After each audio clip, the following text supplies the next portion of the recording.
ddeugain mlynedd ers i Ail Symudiad gael ei sefydlu, le mae'r blynydde wedi mynd?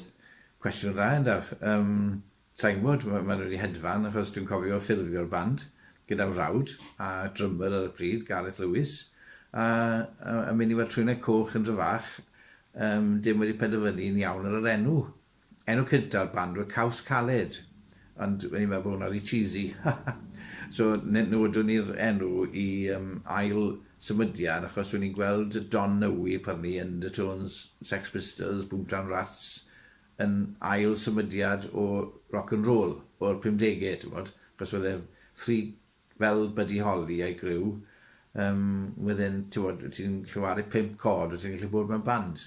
So, na siwt penderfynu ni ar yr enw, ond ti'n bod, ffurfio band wedi cael lle ymarfer, a lle cynta ni ymarfer wedyn Girl Guides Hut ar top Aberteifi, a hwnna adeilad pren, so wy'r pobl yn agos yn clywed y racket i gyd, a wedyn wnaethon ni i Tabernacle, capel when dad i'n ddiac onno, a gath e caniatad i ni gymarfer yn y festri.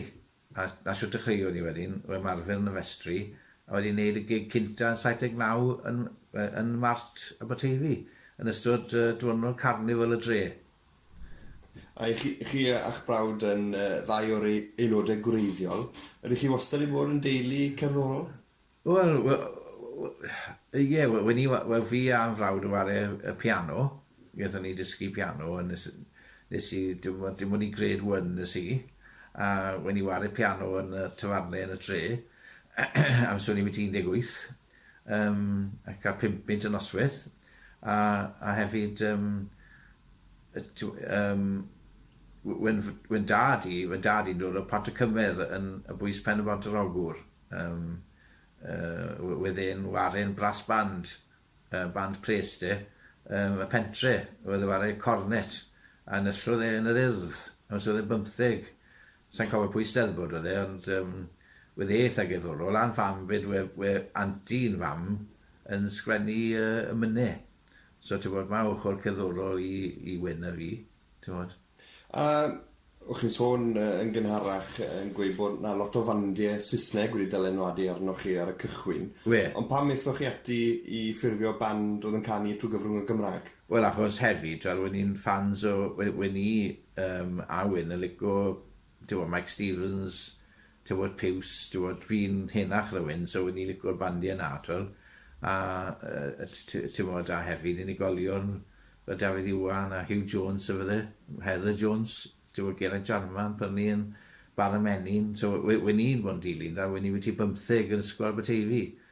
Ond amser ffurfio ni band, dwi'n mynd siŵr pwy iaith ar y pryd, ond achos wnaethon ni weld trwynau coch i'n wario yn dryfach fel undre, a siarad yn nhw yn sbel, a wedyn, ar ôl ni wedyn, penderfynu fel ni gweud ar yr enwau, ti'n bod,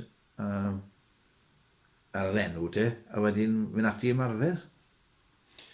Beth sydd wedi'i wneud i chi bara am 20 mlynedd? Beth yw'r gyfrinach i lwyddiant y band i chi'n meddwl? Sa'n siŵr.